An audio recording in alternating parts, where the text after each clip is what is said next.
दुश्वर नाम कर्म, सुश्वर नाम कर्म का जब उदय होता है तो कोयल जैसी सुरीली आवाज मिलती है, और जब दुश्वर नाम कर्म का उदय होता है तो गधे जैसी कर्कश और कठोर आवाज मिलती है।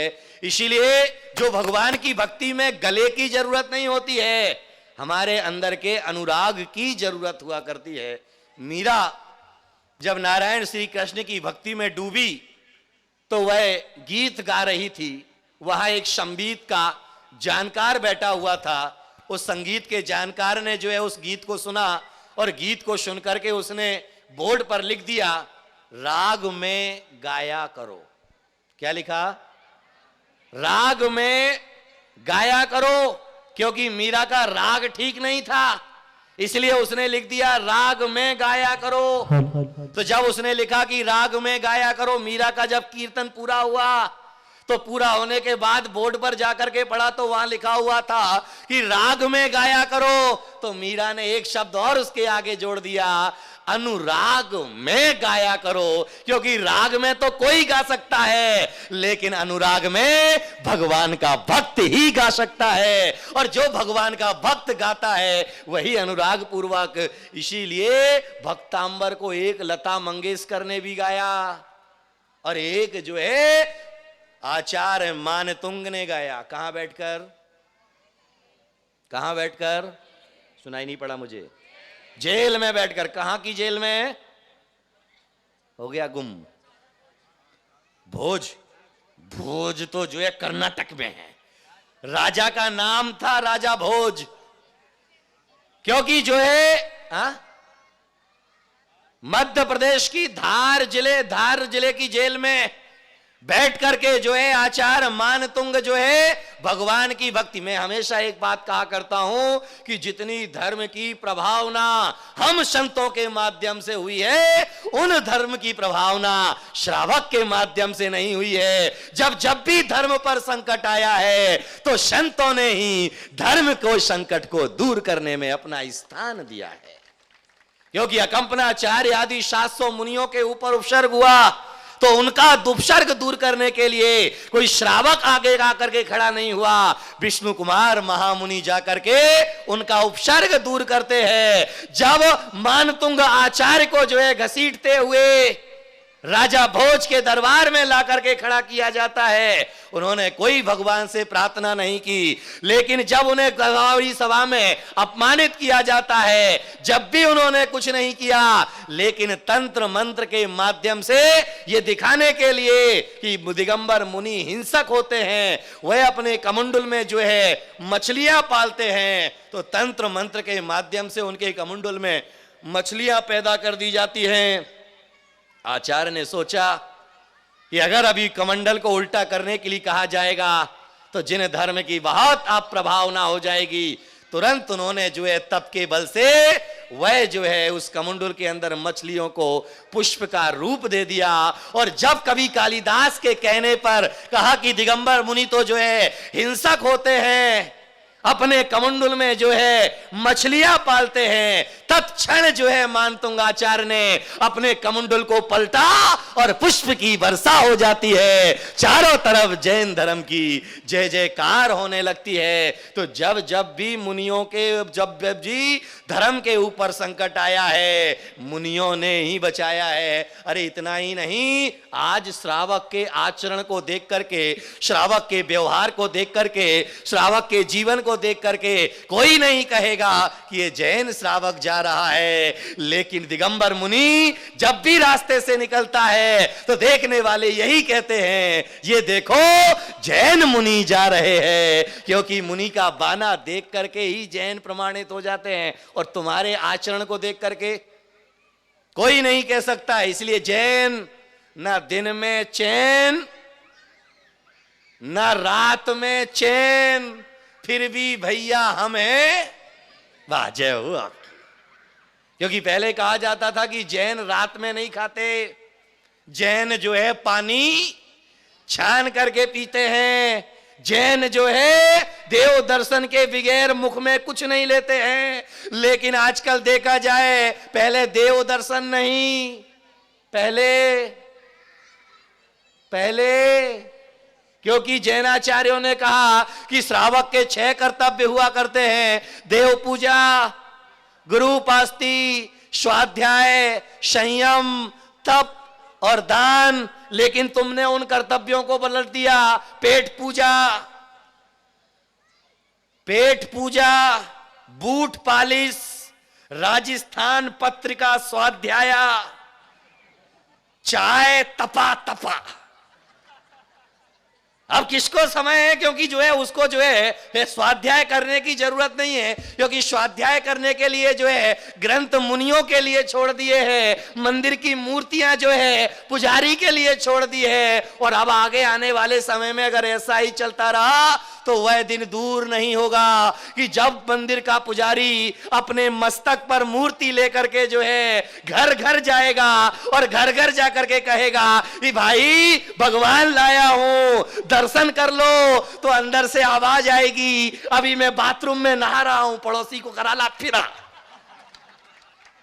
क्योंकि आजकल के बच्चे जो है हमारे मंदिर से प्रभावित नहीं। इतना ही करना चाहूंगा, क्योंकि आजकल जो है बच्चों को देव दर्शन नहीं चाहिए, आजकल देव दर्शन की शिक्षा नहीं दी जाती है। अरे पहले मां जब बच्चे को पाल पोस करके बड़ा करती थी तो बड़ा करने के साथ में शिक्षा दिया करती थी कि बेटा मंदिर जाओगे तब खाना मिलेगा। और आजकल की माएं कहती है, बोलो ना, स्कूल जाओगे, अरे बोलो। आचार्य कुंद कुंद की मां जब बच्चे को पलड़े में झुलाती थी तो कहती थी, बेटा शुद्धोसी, बुद्धोसी, निरंजनोसी, बेटा तू शुद्ध है, बुद्ध है, निरंजन है। लेकिन आज की माएं क्या कहती है? क्या नाम है श्री भगवान अपना, जयंतीलाल जी के पास में जो बैठे, प्रदीप, वाह वाह। क्या कहती है आजकल की माएं? अच्छा तुम्हारी मां ने क्या कहा था?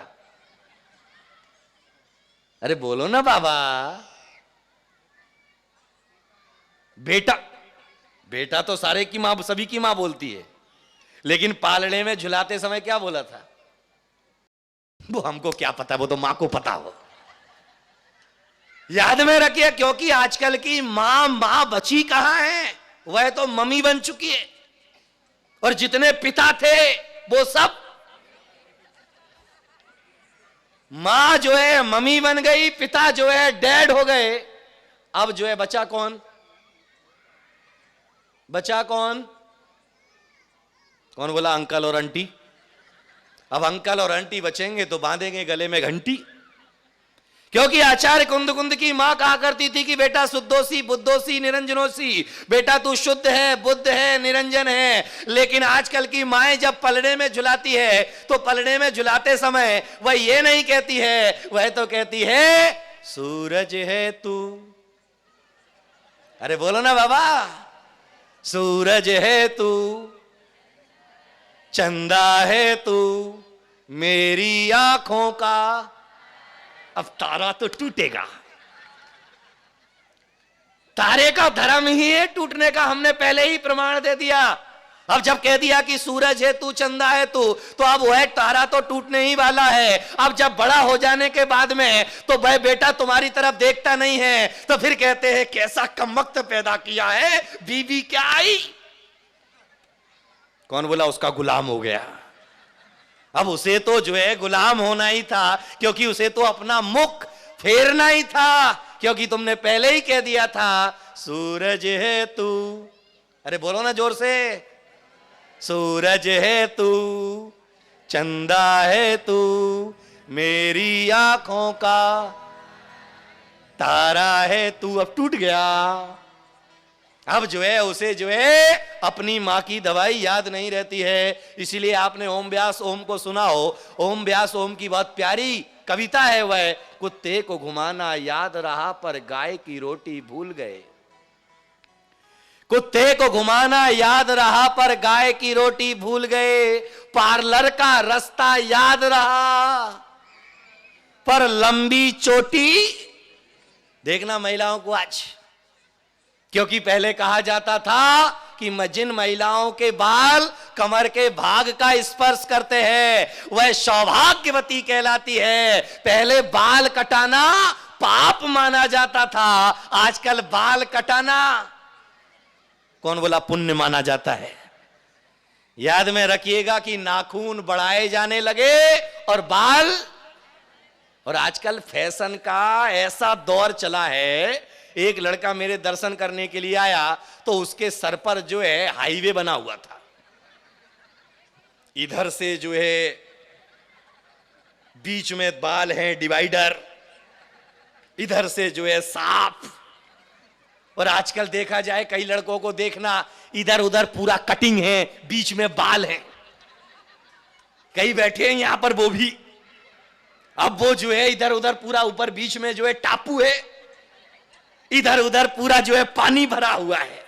ये देखो ये भी जोड़े से दौड़ रहे हैं, क्योंकि हर व्यक्ति जोड़े से ही चलता है। अरे भाई वो जोड़े से आए हैं, तुम जोड़े से नहीं आए तो वो तो आए कम से कम जोड़े से। क्या बोल रहा था मैं? ये देखो टापू ही याद है इनको। एक व्यक्ति आया, बोले महाराज श्री आपके यहां आने से जो है 4 चांद लग गए। मैंने कहा सभा में देख, वहां पर तुझे चांद ही चांद दिखाई देंगे लाइन से। याद में रखिएगा ये फैशन का दौर, इस फैशन के दौर में हमारे अंदर की इंसानियत, हमारे अंदर की भावनाएं, हमारे अंदर की धार्मिकताएं सब खत्म होती जा रही है। मैं हमेशा कहता हूं कि आदमी को धार्मिक बनाने की जरूरत नहीं है। आजकल जितने भी साधु संत हैं वह यही प्रेरणा देते हैं कि धार्मिक बनो, धार्मिक बनो, धार्मिक बनो। मैं आपसे निवेदन करना चाहूंगा, आज के आदमी को धार्मिक बनाने के पहले नैतिक बनाने की जरूरत है, और जो नैतिक होगा वह धार्मिक बन ही जाएगा। लेकिन जो धार्मिक है वह नैतिक होगा कोई जरूरी नहीं है। इसलिए आजकल देखा जाए बच्चों के अंदर से जो है नैतिकता का पतन होने लगा है। मंदिर तो जाएंगे लेकिन मंदिर कैसे जाना ये पता नहीं है। वह जो है संत के चरणों में तो जाएंगे लेकिन उन्हें यह नहीं पता है कि संत के चरणों में जाकर के बोलना क्या, वहां पर बैठना कैसे, वहां पर चलना कैसे, किस तरीके से जीना। तो इसीलिए नैतिकता का जब पतन होता है तो मंदिर के चमत्कार घटित होने जो है समाप्त होने लग जाते हैं, और जब नैतिकता का जागरण होता है तो मंदिर में भी चमत्कार होने लग जाया करते हैं। एक सज्जन मेरे पास में आए, बोले आपको दीक्षा लिए कितना टाइम हुआ? मेरे भी इंटरव्यू होते हैं और ऐसे ऐसे आते खतरनाक लोग इंटरव्यू लेने के लिए कि जिनका कुछ कहना नहीं। बोले आप जो है आपको दीक्षा लिए कितना टाइम हुआ? मैंने कहा भाई मुझे दीक्षा लिए जो है 21 साल हुए। बोले 21 साल में कोई चमत्कार हुआ?